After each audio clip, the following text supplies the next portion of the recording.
Hey guys, I'm Redeem Zoomer, and today we're going to be debunking common myths and lies about each major Christian denomination.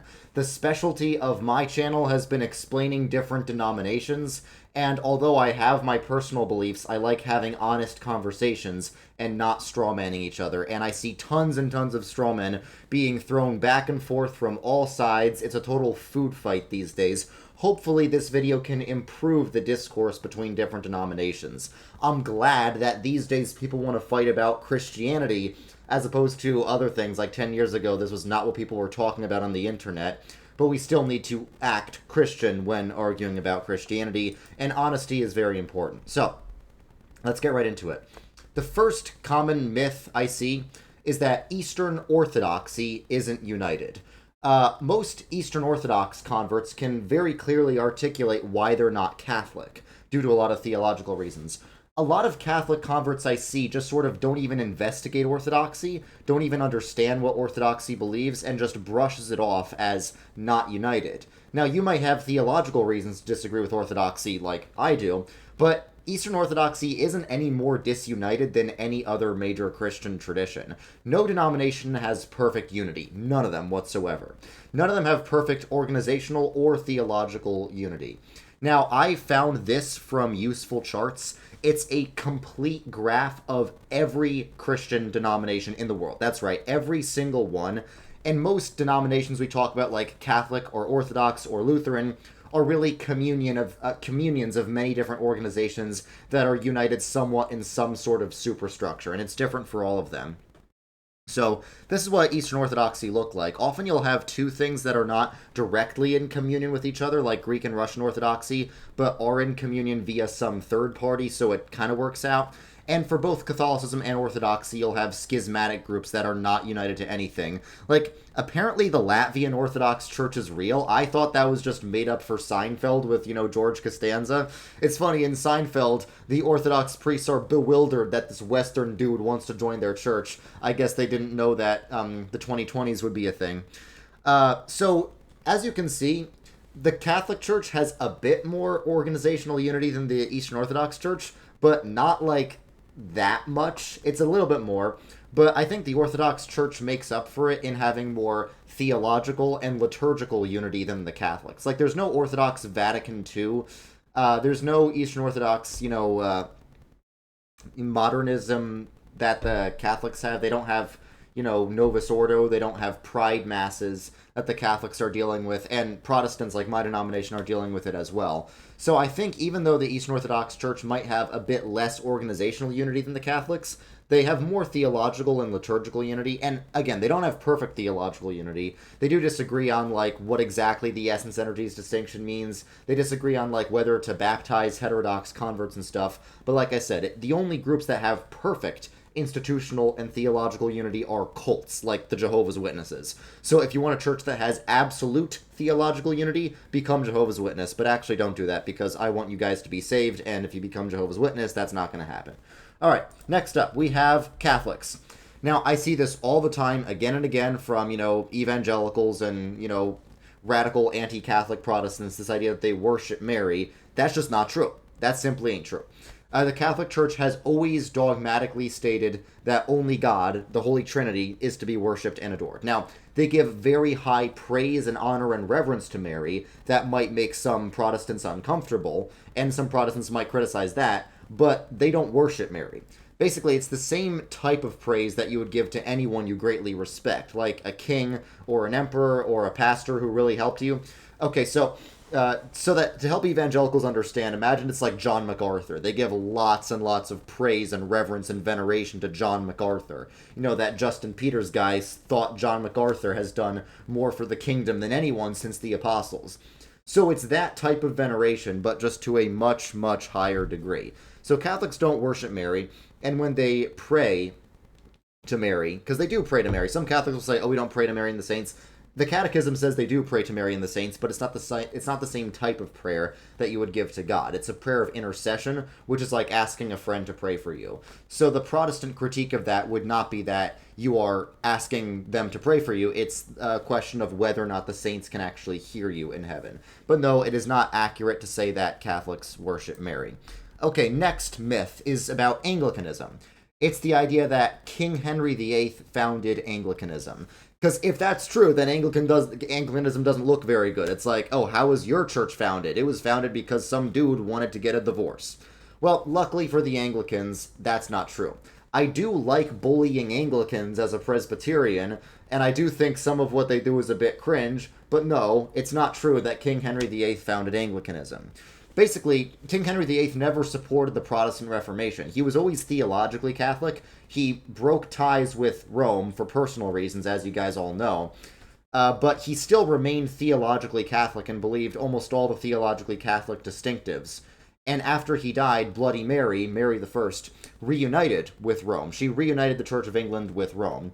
So it was Queen Elizabeth, after Bloody Mary, that formally joined the Reformation. So if there's any monarch that is like the founder of the Church of England, it would be Queen Elizabeth, and, Thomas Cranmer and Richard Hooker would probably be the theological founders of Anglicanism.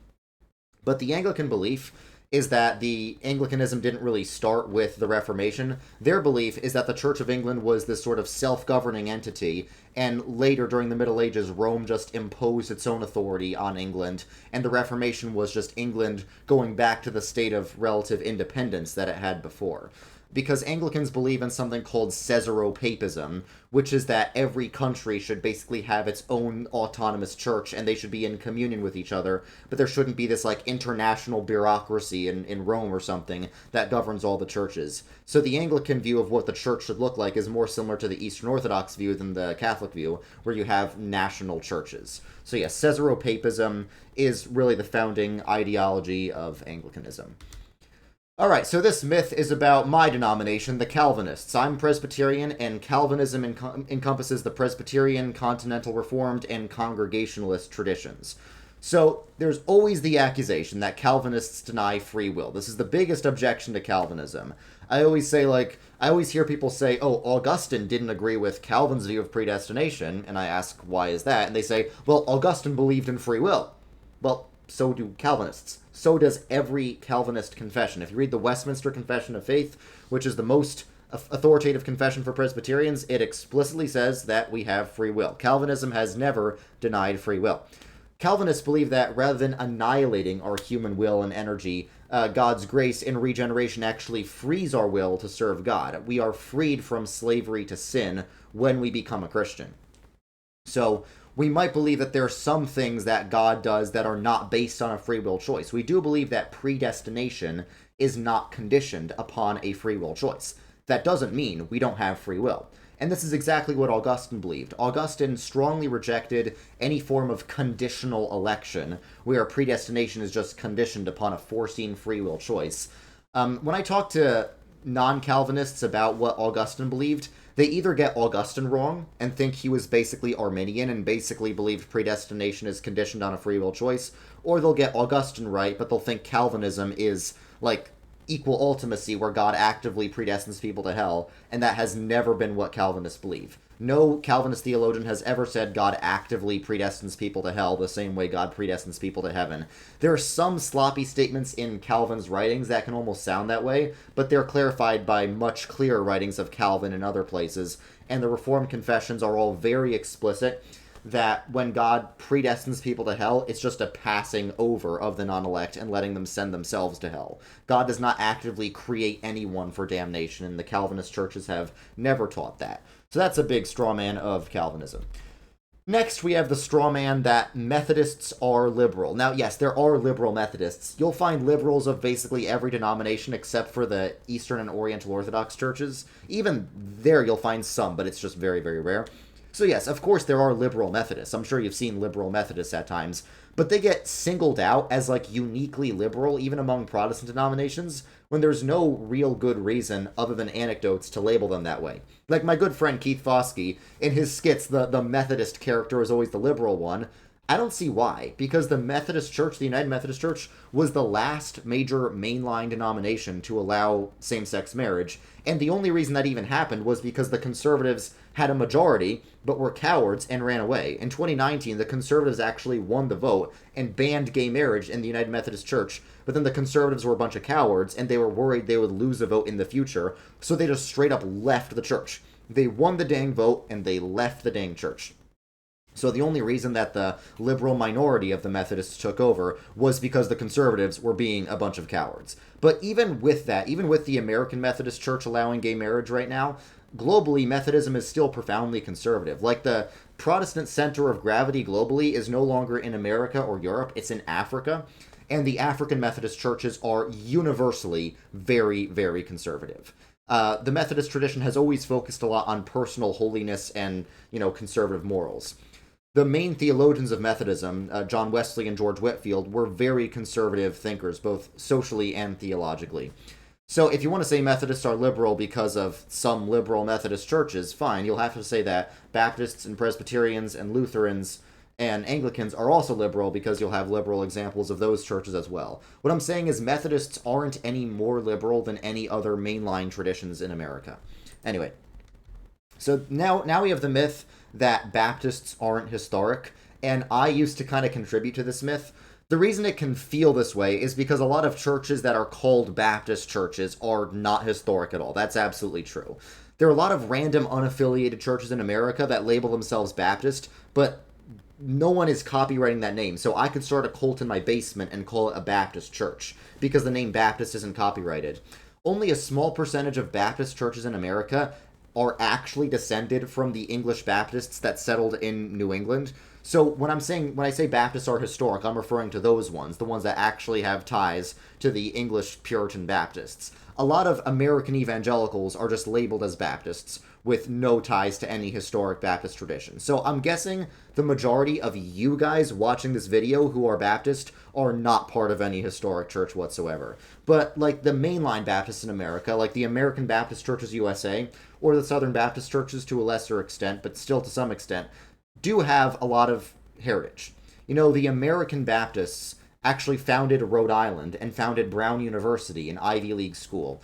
And they do traditionally believe in like a spiritual real presence in the Eucharist. Gavin Ortland does a good job talking about this, although I think Gavin Ortland is a bit too friendly to evangelicals and a bit too optimistic about evangelicalism. But it's just not true that all Baptists have these ugly buildings in contemporary worship and think the sacraments are just symbols, because that's not true of historic Baptists. Even though I'm Presbyterian, and Presbyterians tend to have like a superiority complex to Baptists, I want to be honest about Baptists that they aren't necessarily these anti-historic evangelicals who don't care about tradition or the sacraments. That's what it's sort of become in America, but it doesn't have to be that way. Alright, so the last one is that Lutherans believe in consubstantiation. This was a bit hard for me. I struggled to think of like a common Lutheran stereotype because most people just don't know much about Lutheranism.